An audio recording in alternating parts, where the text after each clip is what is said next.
Hello guys, meron tayo ditong in-slice na pampano. Yan. Iprituhin natin. Lagyan natin ng konting flour. Prituhin natin.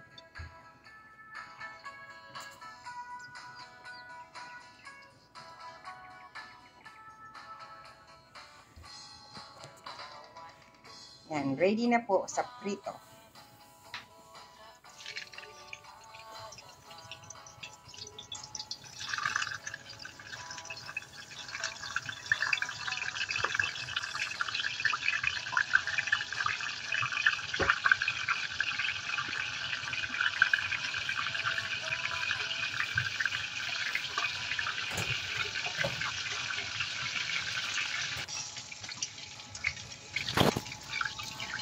So, hayong guys, prituhin natin ng crispy. Ayan, natakot na sa mantika. Galit yung mantika kaya tumitilamsi. So, shout out everyone, mga kamaratoners. Enjoy lang kayo dyan sa panonood. Actually guys, ito ay ulam lang namin. So, prituhin natin ng crispy para masarap mamaya.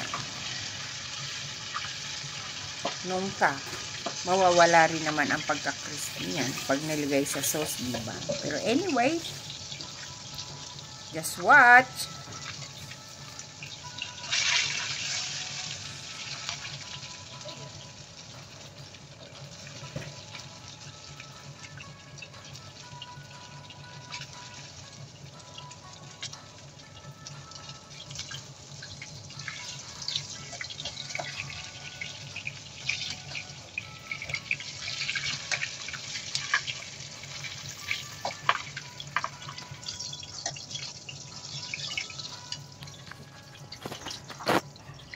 So, okay na guys yung unang batch. Then, isusunod natin yung pangalawang batch. Isang isda lang yung aking hiniwa-hiwa, maninipis. Kasi, syempre, may kapitbahay na mahilig magbigay sa amin ng pagkain. Sabi nga, share the blessing. So, bibigyan din naman namin siya.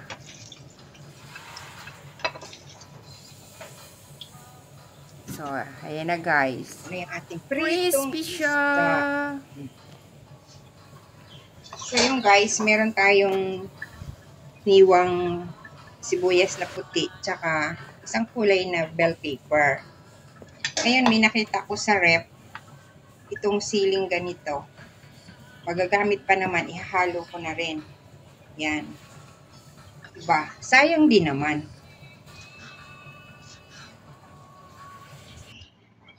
Alam nyo guys, ang sili is mainit sa katawan. Hindi dapat ito sa mga ganitong panahon, di ba, natag-init.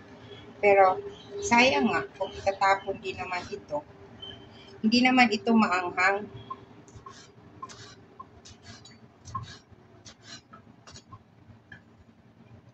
Piniprito kasi ito ng mga Chinese, nilalagyan dyan ng fish meat. Kaya binili namin to. Hindi naman nagagamit. Di ngayon ko nagamitin dahil wala naman akong magagamit yan. Kakaunti yung bell pepper ko.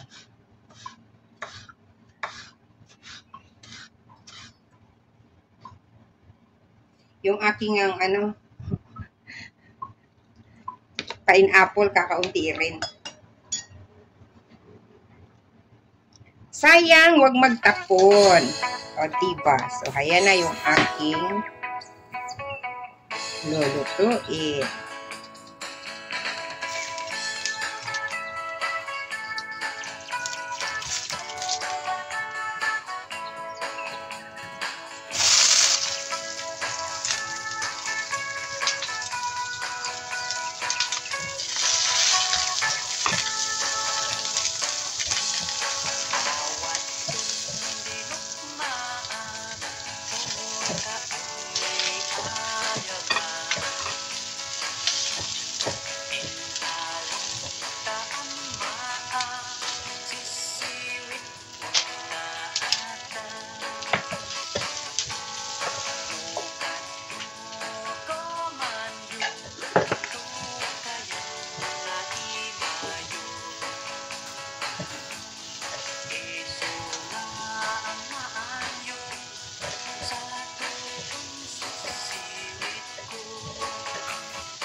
Pinamitan ko mo.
Lami.